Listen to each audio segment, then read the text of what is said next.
O Supremo decide por manter lei paulista que proíbe amianto no estado e considera a lei federal que regulamenta o uso do produto inconstitucional. E você vai ver também. Câmara de Combate à Corrupção do Ministério Público Federal homologa acordo de leniência com a JF e multa passa dos 10 milhões de reais. Já são 22 mortos no naufrágio da embarcação que transportava cerca de 130 pessoas e virou durante travessia entre Itaparica e Salvador. Justiça Federal no Paraná aceita a denúncia contra o ex-presidente da Petrobras e do Banco do Brasil, Aldemir Bendini, e outras 5 pessoas. E advogado Carlos Bastide Horbá é nomeado ministro substituto do TSE. Essas e outras notícias agora no Jornal da Justiça.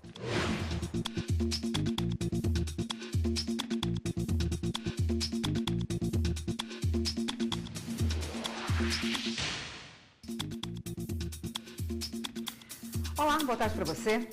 O Ministério Público Federal homologou o acordo de leniência com a JF dos irmãos Batista, donos do frigorífico JBS. Resultado de meses de negociações, o acordo vai devolver cifras bilionárias desviadas com a corrupção. É o maior acordo de leniência da história mundial. Com a negociação, a JF dos irmãos Joesley e Wesley Batista terá que pagar 10 bilhões e 300 milhões de reais. Do valor total da multa, 8 bilhões vão para entidades e órgãos públicos lesados com os atos criminosos cometidos pela companhia. A proposta para o restante, mais de 2 bilhões, vai ser investir em projetos sociais, inclusive de combate à corrupção. A subprocuradora-geral da República, Mônica Nicida, relatora do inquérito civil que resultou na assinatura do acordo de leniência, destacou que, de forma inovadora, o colaborador será obrigado a executar projetos sociais para áreas mais carentes da sociedade e que precisam de maior atenção, como educação e meio ambiente. O acordo de leniência foi homologado por unanimidade pela Câmara de Combate à Corrupção do Ministério Público Federal. A colaboração foi fechada pela Procuradoria da República no DF. As informações reveladas pela JF foram consideradas esclarecedoras, já que detalharam como funcionava um grande esquema de corrupção envolvendo o pagamento de propina pela empresa a agentes públicos. Na análise ficou comprovado que vieram à tona fatos novos e que vão permitir a produção de provas e, assim, apontar culpados. Para combater máfia é fundamental a leniência, o acordo. Você vai tirar um indivíduo de dentro da organização e ele vai passar a colaborar com a acusação e com a investigação e com o judiciário. A multa de 10 bilhões em valores corrigidos deve superar 20 bilhões de reais e poderá ser paga ao longo de 25 anos. A Justiça Federal no Paraná aceitou denúncia contra o ex-presidente da Petrobras e do Banco do Brasil, Aldemir Bendini, e outras 5 pessoas. A denúncia feita pelo Ministério Público Federal trata dos crimes de corrupção ativa e passiva, lavagem de dinheiro, organização criminosa e embaraço às investigações. Bendini foi preso em 27 de julho, suspeito de receber 3 milhões de reais em propina do grupo Odebrecht. Com a aceitação da denúncia pelo juiz Sérgio Moro, os 6 se tornam réus na Operação Lava Jato. A Secretaria de Segurança Pública do Pará atualizou para 23 o número de corpos encontrados no naufrágio de terça-feira entre Porto de Mós e Senador Porfírio. Já na Bahia, o Ministério Público do Estado vai designar um promotor de justiça para acompanhar as investigações do naufrágio dessa quinta-feira entre a ilha de Itaparica e Salvador. Até o momento, são 89 sobreviventes, 22 mortes confirmadas. O governo do estado decretou luto de 3 dias. A travessia entre Salvador e Mar Grande, na ilha de Itaparica, segue suspensa por conta do acidente. As buscas continuam no local após terem sido interrompidas ao anoitecer. As vítimas estão sendo encaminhadas para a unidade de pronto atendimento de Mar Grande e para o Hospital do Subúrbio, em Salvador. Marinha, Corpo de Bombeiros, Polícia Militar, além de embarcações particulares, participam da operação de resgate. Ao sair de Mar Grande, na ilha de Itaparica, com destino a Salvador, chovia forte e o mar estava agitado.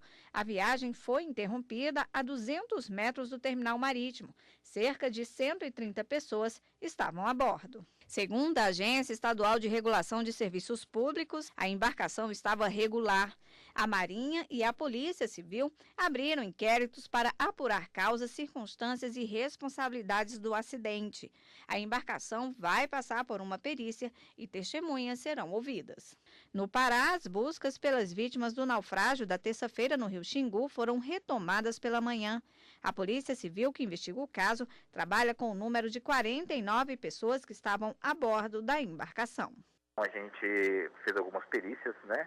Foram feitas algumas perícias, serão feitas outras, e na embarcação. A previsão é a previsão legal, né?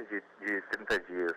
Nós acreditamos que seja um prazo viável aí para a gente concluir do que nos foi relatado. O dono da embarcação prestou depoimento ontem e confirmou o número de passageiros e também que não tinha autorização para fazer o trajeto. Tinha autorização pela Capitania dos Portos para navegar de Santarém até o município de Prainha, todos os dois municípios aqui dentro do estado do Pará. Ele prosseguiu, né, até o objetivo dele era alcançar o município de Vitória do Xingu. Então ele não tinha autorização para estar aqui nessa área aqui. A polícia ainda investiga se a embarcação fazia o transporte com excesso de carga. O dono do barco pode responder pelo crime de atentado contra a segurança fluvial. E a repórter Carolina Chaves está com um advogado para falar sobre os direitos dos passageiros em casos como estes. Carolina, boa tarde. Boa tarde, Érica. Boa tarde a todos. Sobre esses casos, eu vou conversar agora com um advogado especialista em direito civil e também marítimo, doutor Robson Neves Filhos. Boa tarde, doutor. Nesses casos, né, que a gente tem acompanhado, quais são os direitos dos feridos e também dos familiares das vítimas que morreram? Olha, o primeiro direito que eles têm é o que a gente tem no carro, por exemplo, que é o DPVAT, também tem o mesmo tipo de seguro da embarcação, que chama DPM. E eles devem procurar, no estado deles, né, serem ressarcidos através desse seguro, porque os donos das embarcações, para que elas estejam regularizadas, como nós no carro, né, precisam ter esse seguro em dia. Esse já seria um direito. O outro direito é da própria responsabilidade civil, né, objetiva do Estado ou subjetiva dos donos dos barcos, no sentido de que seja apurado um quanto indenizatório para um juiz civil, né, no sentido de que se fixe valores para ressarcir essa perda de ente querido, principalmente que houve, pelo que eu soube, mortes em ambos os casos, tanto do Pará como no da Bahia. Então existe também a indenização civil, que aí eu deve procurar um advogado particular e, pelo que eu já ouvi, o Ministério Público já está tomando providências em ações civis públicas a respeito disso também, para ressarcir essas pessoas que tiveram essas perdas. Aquelas que se machucaram, né, que seria uma lesão, também se praticou outro crime, não só o homicídio culposo de quem morreu, como o crime de lesão corporal dos graus que existem. Também devem não só procurar a indenização por isso, né, como o seguro vai indenizar também pelo o nível do ferimento, o nível do machucado, vamos dizer assim. Então, é necessário procurar esse seguro, que é semelhante ao DPVAT, chama DPM. Há o seguro, que eu até esqueci de mencionar, o seguro da passagem. Normalmente, quando você compra a passagem, que no caso da Bahia é absolutamente tudo legalizado lá, deve estar embutido um outro seguro, que a própria embarcação faz, é uma concessão.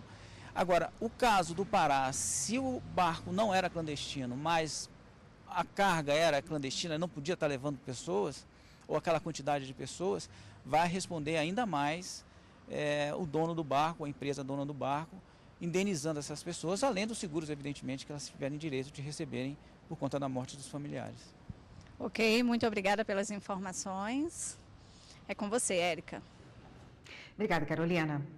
O juiz Ricardo Nuschi, da 13ª Vara Federal de Porto Alegre, determinou a suspensão em caráter liminar do aumento das alíquotas do PIS e da COFINS sobre os combustíveis em todo o estado do Rio Grande do Sul. É a 5ª decisão no país suspendendo a alta no preço dos combustíveis. As 4 determinações judiciais anteriores, 3 de âmbito nacional proferidas em Brasília e no Rio de Janeiro e uma de âmbito estadual na Paraíba, foram derrubadas em segunda instância após recursos da Advocacia Geral da União. Assim como as anteriores, a decisão do Rio Grande do Sul foi tomada após a abertura de uma ação popular, desta vez promovida por um advogado. A AGU informou que vai recorrer da decisão. Quase metade das doações feitas por pessoas físicas nas eleições de 2016 tinha irregularidades. O presidente do Tribunal Superior Eleitoral, ministro Gilmar Mendes, defende mudanças no atual modelo. Em conversa com jornalistas em Brasília, o presidente do TSE, ministro Gilmar Mendes, falou sobre o atual modelo de financiamento de campanhas eleitorais, que não permite a doação de pessoas jurídicas. Hoje nós temos esse impasse. Como financiar as eleições? Com fundo público? Em parte, isso vem sendo feito com o fundo partidário, que era em torno de 300 milhões, agora já gravita em torno de 800 milhões. É um número, portanto, já bastante expressivo. O presidente fez uma análise do modelo usado pela primeira vez nas eleições municipais de 2016 e destacou os problemas encontrados pela Justiça Eleitoral nas contas de campanha de partidos e candidatos. Tivemos o teste recente nas eleições de 2016 com recursos públicos do fundo partidário e com recursos das pessoas físicas. O resultado, a meu ver, dá sinais pelo menos de alguma preocupação, manifesta a necessidade de que nós estejamos atentos. Nós tivemos 730 mil doadores, 300 mil estão apresentando problemas na receita. Portanto, é um número relativamente expressivo. Por fim, afirmou que o sistema precisa ser revisto. Nós temos que saber quais serão os gastos. E por isso nós temos discutido muito, eu mesmo levei uma proposta ao presidente Rodrigo Maia de baratear o sistema de divulgação. Reduzindo os custos, certamente nós podemos ter um fundo público, ou privado, ou um fundo misto, mais, vamos chamar assim, adequado às nossas realidades atuais. E você vai ver no próximo bloco do Jornal da Justiça. Supremo decide por manter lei paulista que proíbe amianto no estado e considera a lei federal que regulamenta o uso do produto inconstitucional. Voltamos em instantes.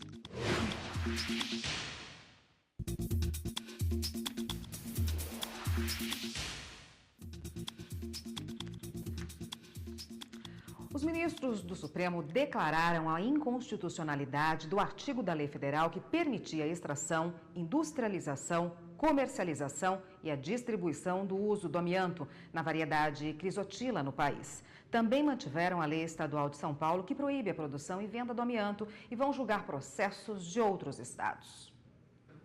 Foi uma tarde inteira de debates, até que o artigo 2º da Lei Federal 9.055, de 95, que regulamentava o uso do amianto crisotila no país, fosse declarado inconstitucional. No início da sessão, ao analisar a validade da lei, 5 ministros votaram contra a norma. Também conhecido como asbesto branco, o amianto é usado principalmente para a fabricação de telhas e caixas d'água. O material já foi banido de pelo menos 50 países.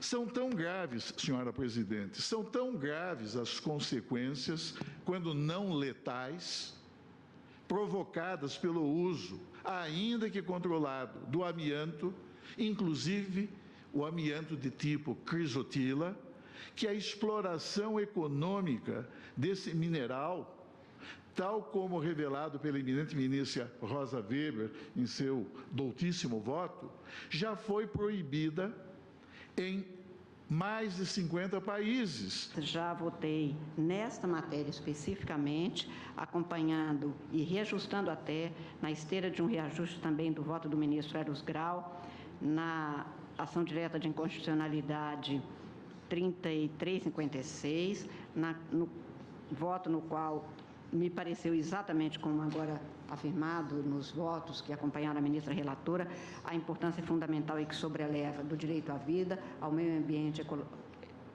ecológico equilibrado, num compromisso entre gerações e que fica prejudicado por tudo que se comprovou exatamente pelo uso do amianto crisotila no caso. Embora o julgamento tivesse terminado 5-4, a norma permanecia válida, porque são necessários 6 votos para que uma lei seja declarada inconstitucional pelo Supremo. por já terem atuado no caso como advogados. Os ministros Dias Toffoli e Luiz Roberto Barroso não votaram. Mas na segunda parte da sessão, houve uma reviravolta. Em um julgamento que contou com o voto do ministro Dias Toffoli em sessão anterior, ao analisar a validade de uma lei de São Paulo que proibiu o amianto no Estado, os ministros decidiram que a norma estadual é constitucional e, com os necessários 6 votos, declararam incidentalmente inconstitucional o dispositivo da lei federal que regulamentava o uso, a extração e a comercialização do amianto no Brasil. Era preciso, primeiro, declarar a inconstitucionalidade do parágrafo do artigo 2º da lei federal. Então, é isso que eu estou fazendo incidentalmente para depois considerar rígida a lei estadual nos exatos termos propostos pelo ministro Dias Toffoli. O Supremo, ao declarar, e agora o fez por maioria absoluta, a inconstitucionalidade dessa norma, significa o quê? Significa que o Supremo Tribunal Federal extirpou do mundo jurídico, excluiu do universo jurídico nacional uma regra, veja bem, que permitia, ainda que mediante uso controlado, o emprego do amianto. O emprego do amianto tipo crisotila, ainda que mediante uso controlado, esse emprego está, sim, vedado. E para falar sobre a sessão de ontem, está aqui a consultora jurídica da TV Justiça, Karina Zucolotto.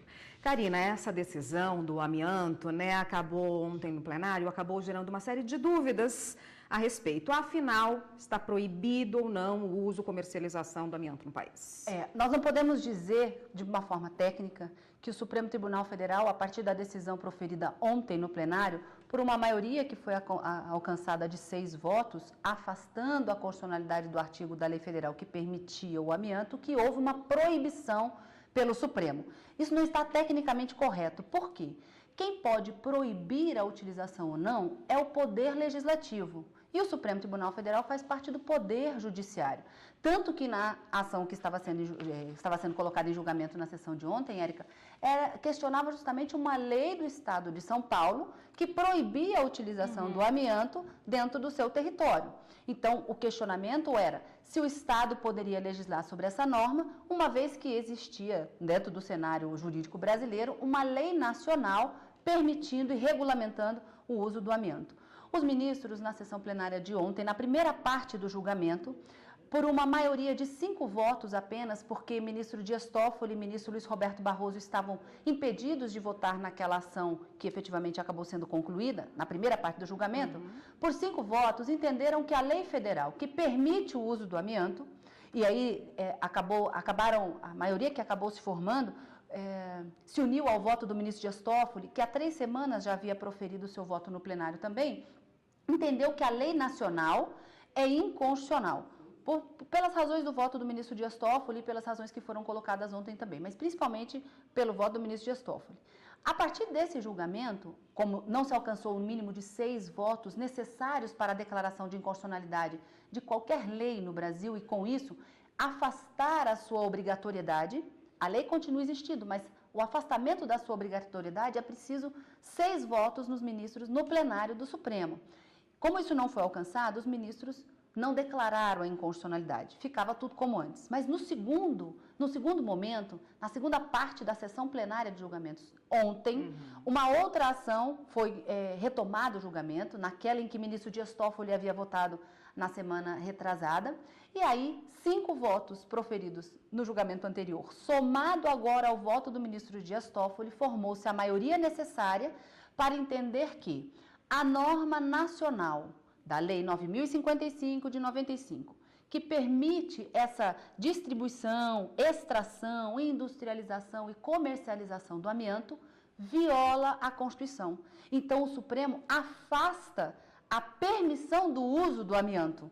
Ele não pode proibir porque não é o legislativo, mas as consequências lógicas dessa decisão é justamente o banimento da utilização do amianto em todo o território nacional. E ao contrário do que muitas pessoas pensam, uma vez retirada a eficácia dessa lei de âmbito nacional, não poderia, e em razão da força vinculante da decisão do Supremo Tribunal Federal, já que essa decisão foi proferida numa ação direta de inconstitucionalidade, cuja decisão tem caráter vinculante de acordo com a Constituição, nenhum dos órgãos da administração pública, seja na esfera federal, estadual ou municipal, pode contrariar a decisão do Supremo.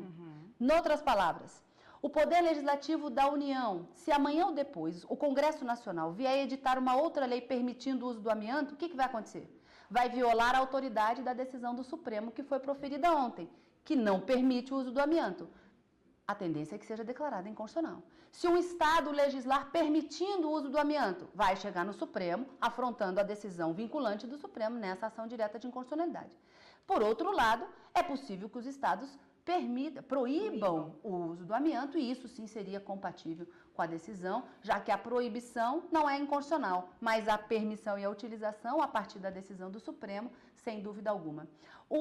A decisão que foi proferida ontem no plenário, como eu disse, acabou seguindo a linha do voto do ministro Dias Toffoli, que inclusive está na íntegra disponível no site do Supremo para que todos possam acompanhar.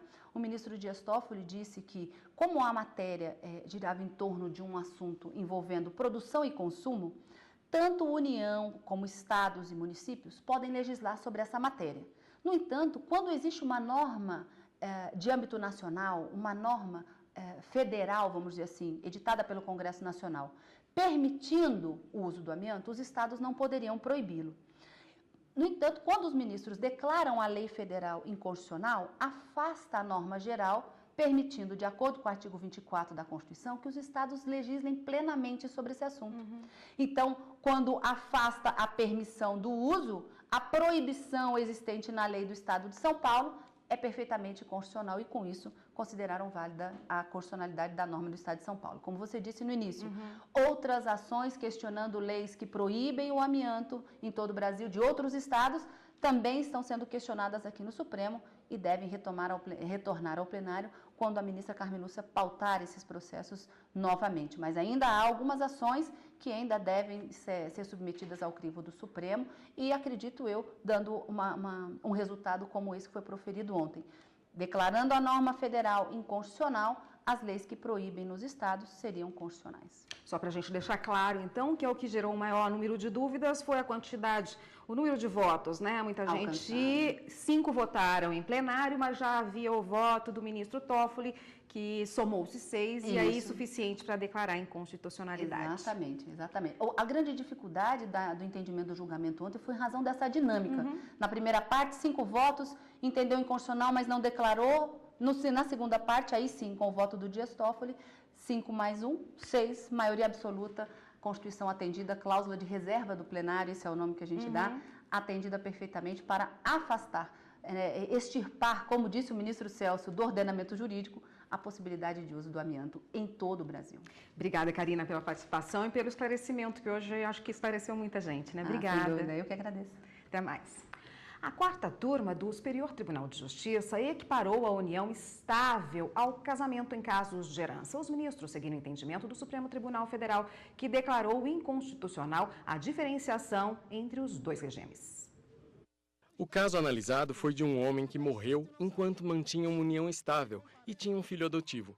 Os irmãos e um sobrinho do falecido entraram com a ação para anular a adoção, alegando ilegalidade no ato.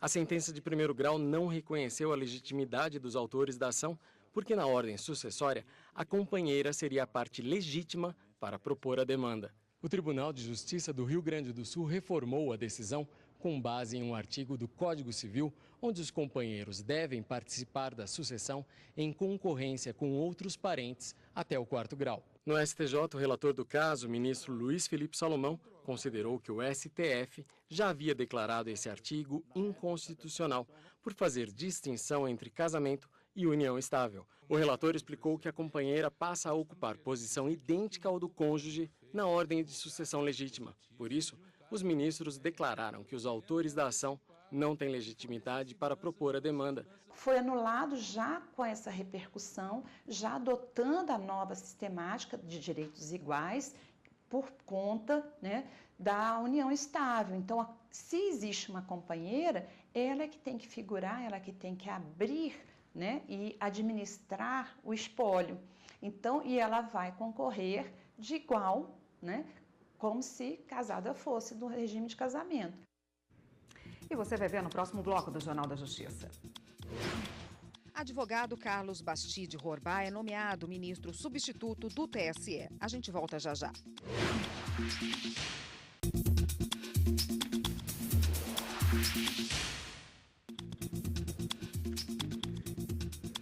Publicada no Diário Oficial da União desta sexta-feira, a nomeação do advogado Carlos Bastide Rorbá para compor o colegiado do Tribunal Superior Eleitoral.